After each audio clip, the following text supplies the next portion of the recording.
Our top story this hour, Iranian President Hassan Rouhani now backing a plan by the French to restart talks with the United States. But can this French initiative serve as an acceptable base for a second try at negotiations with the U.S.?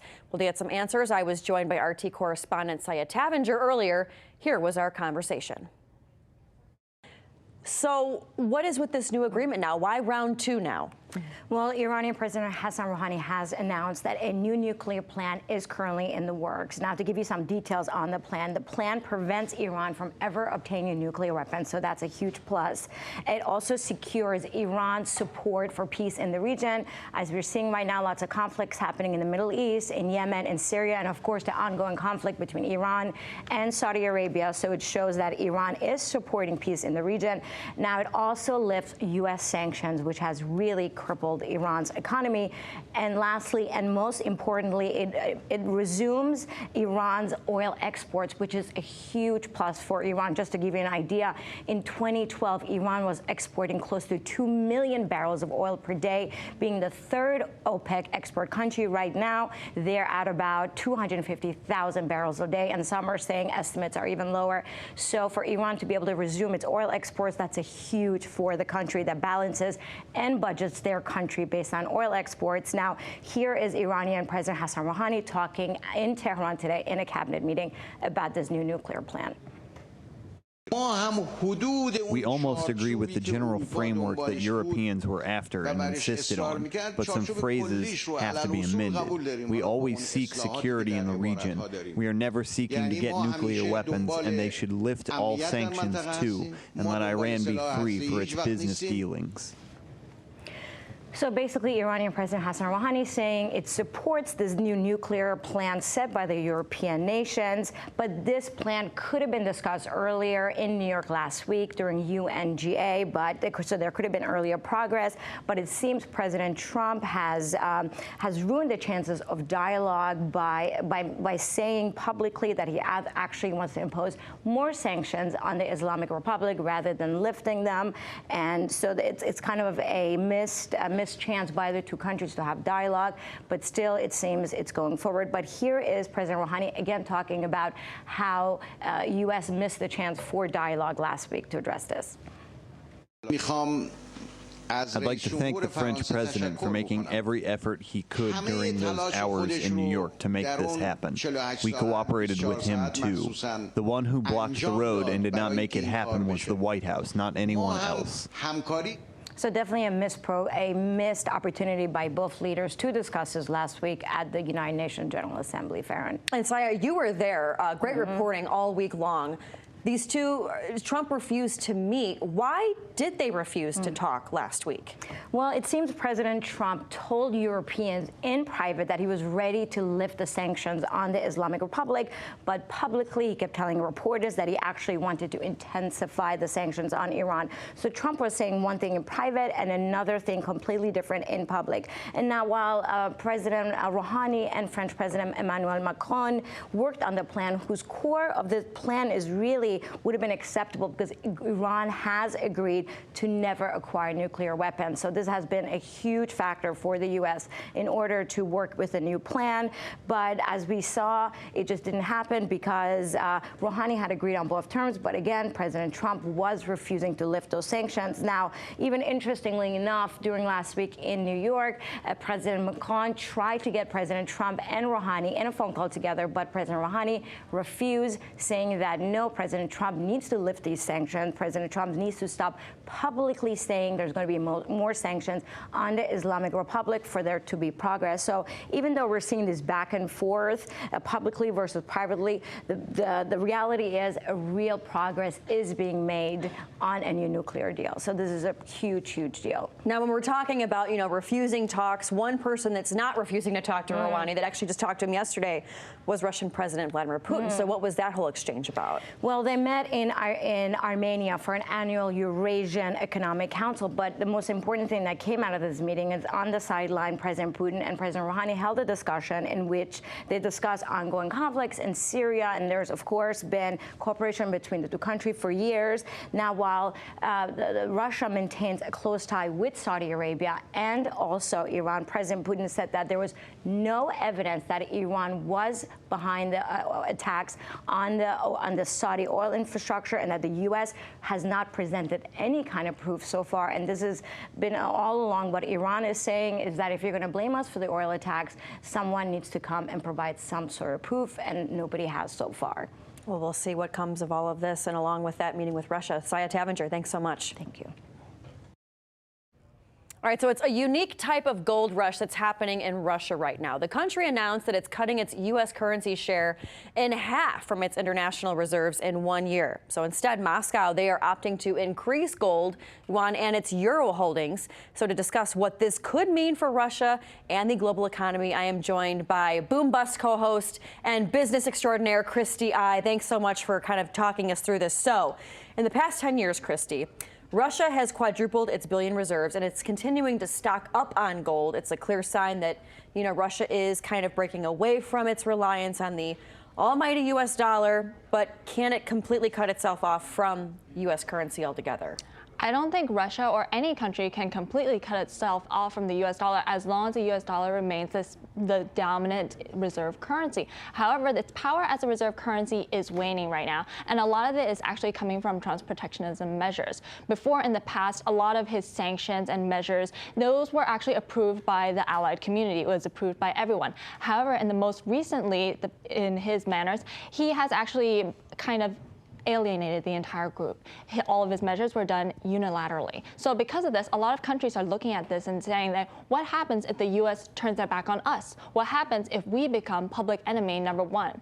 So because of this is actually bolstering Putin's case, because President Putin of Russia, he actually said that he's not doing this in order to undermine the dollar. He's doing this in order to protect Russia in case there are more sanctions, in case there are more measures that are going to forbid them from using the U.S. dollar. So he's doing this to protect his own country. So similarly, every other country in the world is now looking at it and saying, like, what happens if the U.S. turns their back on us? What happens if the U.S. wants to put more sanctions, more tariffs on us? What happens then? We can't rely on the dollar too much. And, you know, you're saying like Putin's looking out for himself.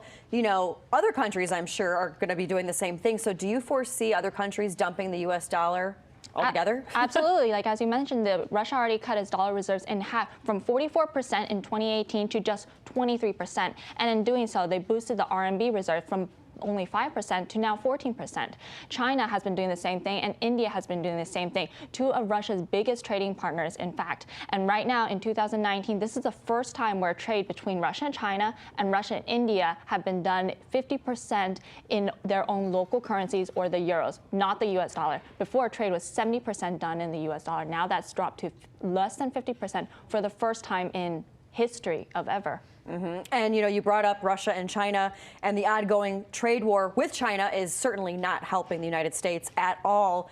Should the U.S. be concerned about this? Absolutely. I think the power of the dollar is waning, and the protectionist measures, that's actually further reinforcing the fact that people shouldn't use the dollar. And in fact, when we ask all the analysts, why is the dollar still the reserve currency of the world? Well, the only reason, literally the only reason upon every single economist, they're saying that it's because of inertia and because of the lack of other viable options right now. The euro is backed by the entire Eurozone, and right now they're falling into recession. They're not as strong as they were before. And the RMB, while China is rising, there are some internal problems that they're still struggling with. It's not a fully developed currency right now, and they're still being propped up by the government. So right now, it's really only the lack of viable options in the world. And that's not really a good answer when you're looking at the long term, when you're trying to establish yourself as a long term, because that could mean at any time in history, another bigger power could step up their currency, strengthen themselves, and usurp the dollar. And people forecast that the dollar as the main dominant reserve currency won't last. And I'm sure you guys are going to be discussing this a lot more today, you and Daniel on Boom Bust today at 4 p.m. Eastern. Christy, thanks so much for breaking this down for us and simplifying these wonderful business stories for us. We appreciate it. Thank you. All right, well, still ahead, we break down shocking leaked audio by way of Facebook co-founder Mark Zuckerberg. Plus, not one, but two records broken at the World Athletics Championships. But were those records broken by the same person? Steve Christakos has that answer. We'll be back in 2.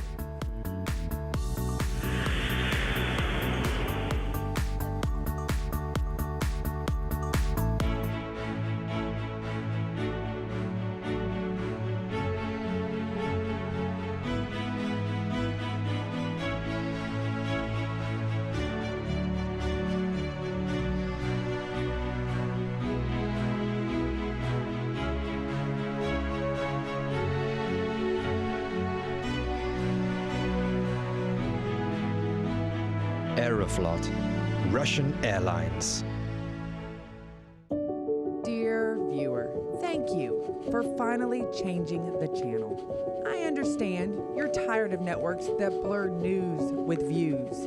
You're tired of commentary presented as fact and facts presented as commentary. They are not the same, no matter what the partisan hack want you to think. You know me. I'm famous for my views, and you'll get them, and the news, and me. Yours truly, Scotty Nell Hughes. There's so much going on in the world, don't you think? When's the last time you had a real bird's eye view of things? Shouldn't the news be more than just hours of bickering? Give me 30 minutes, and I'll take you across the globe. How do we amplify the voices speaking necessary truths in these strange times? The corporate parasites in power today might think their control will continue forever. Questioning, listening, learning. To take on the brutal systems of privilege and power, eroding liberty and polluting our minds. That strangles American politics. Question more.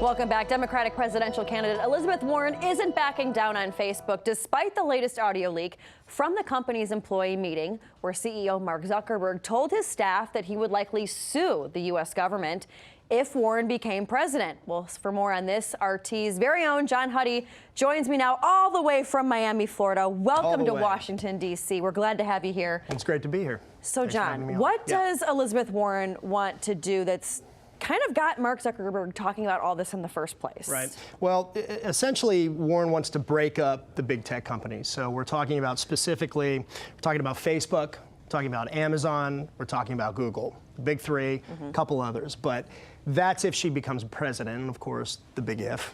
We'll see what becomes of that. But she writes on Twitter and she hashtags it, break up big tech. And what she writes is that essentially her plan would undo their illegal anti-competitive mergers. She also writes, and this was, of course, in response to Zuckerberg's comments during that Q&A session, as you just mentioned, with his employees, Warren writes that Facebook is doing pretty well right now. They've acquired potential competitors, WhatsApp and Instagram. More than 85% of all social networking traffic goes through sites owned or operated by Facebook. They've got a lot of power and face little competition or accountability. She also goes on to write that Zuckerberg himself said Facebook is, quote, more like a government than a traditional company. She writes that they've bulldozed competition, used our private information for profit, undermined our democracy, and tilted the playing field against everyone else. Now, Zuckerberg posted a message on Facebook about the leaked audio. He said, you know, listen, I have these Q&A sessions with my employees, and he said that he gave a, quote, unfiltered version of what I'm thinking and telling employees on a bunch of topics, and he kind of rattled off a couple of those. So it's definitely fascinating to kind of get a glimpse into the mind of the tech, you know, mogul and see kind of what he's thinking, again, his unfiltered version. But really the most highlighted part of this was about his comments regarding Elizabeth Warren if she becomes president and the legal challenge that Facebook could face in suing the U.S. government. Here's what Zuckerberg said in his own words. Listen to this. If she gets elected president, then I would bet that we will have a legal challenge, and I would bet that we will win the legal challenge. Does that still suck for us? Yeah. I mean, I don't have to, you know, have a major lawsuit against our own government. Does that still suck for us? Well, yeah. Yeah. Now, he went on to add that he doesn't want to get into a battle with the U.S. government. He's not looking to battle the U.S. government, but he says if someone's going to threaten something that existential, those are his words, then, quote, you go to the mat and you fight. Mm-hmm. And, you know, when you look at a lot of the comments, there's actually Facebook employees that have responded to Mark Zuckerberg's post where they're actually mad that somebody leaked this out. They're mad that this was breached. But when you go and you listen to the audio further, he says in there that, you know, yeah, we'll take this to the U.S. government, we'll sue, and it's going to be an easy win for us. Is it really going to be just like that, just that easy? I don't think so. I don't think it will be. I think it's safe to say it's going to be a challenge for Facebook. I mean, I'm not a lawyer. We laughed about this before the show, but I think it's fair to say that this is not going to be an open and shut case for Facebook. Look, the fact of the matter is that Facebook is going through a tense time. Okay, it's facing an antitrust investigation by the FTC, $5 billion fine by the FTC. So this is, you know, Facebook and Zuckerberg have a lot of challenges ahead, including potential legal challenges, and that very much continues. And you mentioned the FTC. There's also, they're looking at dealing with, you know, problems with 8 states, including right here in the District of Columbia, too. Right.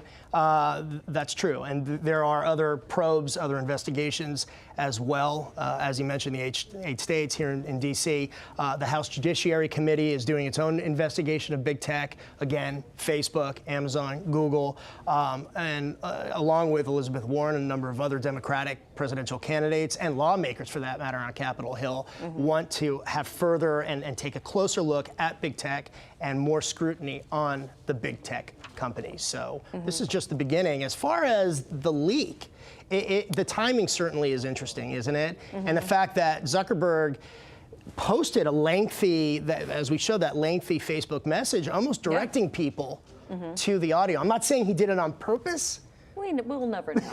You know? I'll give him a call. Yeah, exactly. Yeah, all right. Well, John Huddy, we are so happy to have you here in D.C. You're filling in tonight for the news with Rick Sanchez, so we'll see you tonight at 7 and 8 o'clock Eastern. Absolutely. And maybe at the end of the show, too, we'll say goodbye with you.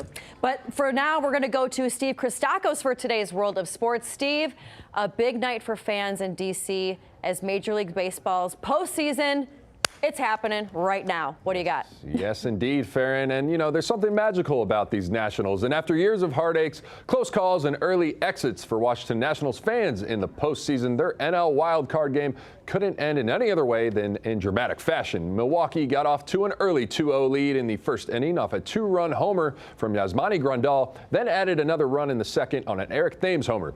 The Nats managed to get on the board in the bottom of the third after Trey Turner's home run to left center, and the score would remain 3-1 until the bottom of the eighth. And what an inning it was for the Nats. Left fielder Juan Soto smashed a single to right with the bases loaded, which ended up scoring 3 runs for the lead. And it was a costly blunder by rookie outfielder Trent Grisham, who was unable to scoop it up, recording the first error of his career. Washington's lead held through the rest of the game, earning them an NLDS date with the Dodgers. And afterwards, the man of the hour said his game-winning play was just part of the routine.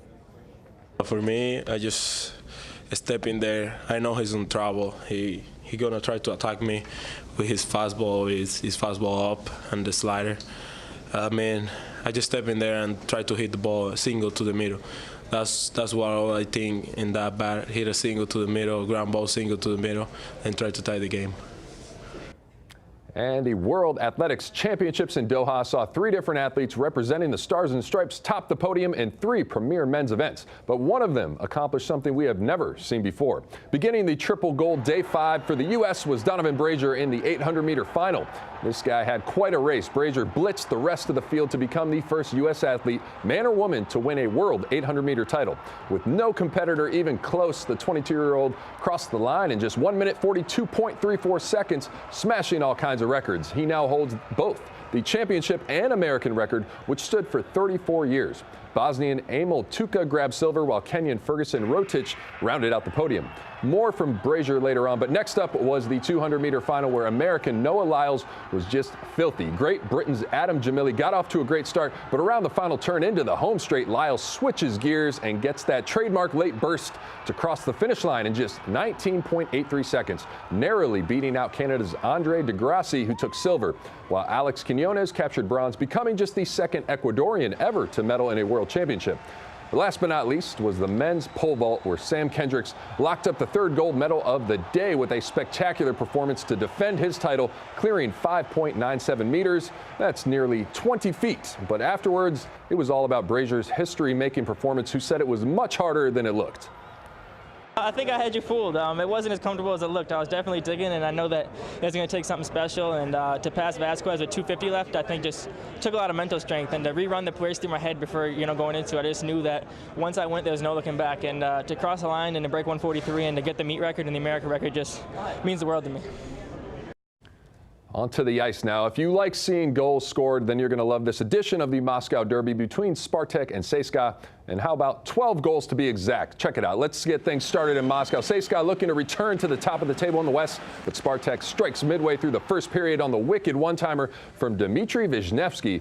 And they should enjoy that lead because the rest was all pretty much the Army men. Let's fast forward to the second period. CSKA up 3-2 until Mikhail Grigorenko corrals the rebound in front and scoops that one in for his 11th point of the season.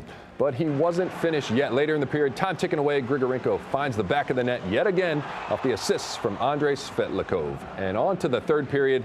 The score is 6-3 at this point after another Spartak goal, but it was the Kirill Kaprizov show. Flying in on the breakaway, the 22-year-old extends the lead for CSKA, and then Yuri Sekech's shot deflects off the board right to the stick of Kaprizov, who was there to bat it in, but he was extra hungry in the third, takes it in all alone to notch his team's 9th goal, and of course gets the hat trick there. The young fella showing off the skills and scoring those 3 goals in less than 10 minutes. 9-3 your final as CSKA routs Spartak to sit atop the league with 21 points. And a quick note, Farron, that was the quickest hat trick in CSKA history. 8 minutes and 35 seconds for Kaprizov right there. Gotta love it. Thanks so much, Steve. We'll see you soon. Well, famed British street artist Banksy has got the art world in a stir with his giant canvas mural depicting UK MPs as chimpanzees. Well, the 10-year-old painting is expected to fetch millions at auctions. Now, here's RT's Manila Chan with that story. Banksy is honoring Brexit Day, October 31st, by allowing his devolved Parliament painting to be sold. The mysterious artist painted this 13 by 8-foot mural nearly 10 years ago, but given the recent upheaval in the House of Commons over the Brexit debacle, new demand for his artwork has met fever pitch. The work carries a pre-sale estimate of £1.5 to £2 million. That already sets it in line with the current auction record for the artist, which was actually a collaboration with Damien Hirst that we sold in New York about 10 years ago. Already we've had strong interest, so I'm confident that this will set a new benchmark for the artist at auction. The mural depicting members of Parliament as chimpanzees, a la Planet of the Apes, is being called potent and poignant, highlighting the tribal and animalistic behavior exhibited by humans. Art experts now anticipating the piece to fetch well over $3 million. Though Banksy's true identity has yet to be unveiled after hitting the street art scene over a decade ago, Banksy continues to disrupt the status quo with his cheeky but insightful social commentary that has moved from what was once deemed graffiti to now fine art. He told press, "You paint 100 chimpanzees and they still call you a guerrilla artist." In Washington, Manila Chan, RT. Our thanks to Manila for that report. Now tonight we have, again, John Huddy is here with us. Yes. Normally in Florida. Today you're in Washington, D.C. Here I am. Stepping in for the news with Rick Sanchez. What do you got on tap for us tonight? We are covering the year anniversary of the Jamal Khashoggi assassination. A year ago today, he went into the Saudi consulate in Istanbul. Never seen again. So we're going to be tackling that. We're also going to be covering the global protests, worldwide protests, deadly protests in Iraq and Baghdad right now, along with what's going on in Hong Kong, in Haiti, in Peru. So we're going to be taking a hard look at that and many other topics. So tune in, 7 o'clock. And switching gears, are you for Natties or Dodgers on Thursday? I grew up in Southern California. I bleed Dodger blue. There we go. All right. Wow. Well, looks like this is going to be a short trip for you, John. All right, make sure you catch us on Pluto TV. We're channel 279, and we will see you guys back here tomorrow. Catch John tonight, 7 and 8 p.m. Eastern. We'll see you guys again.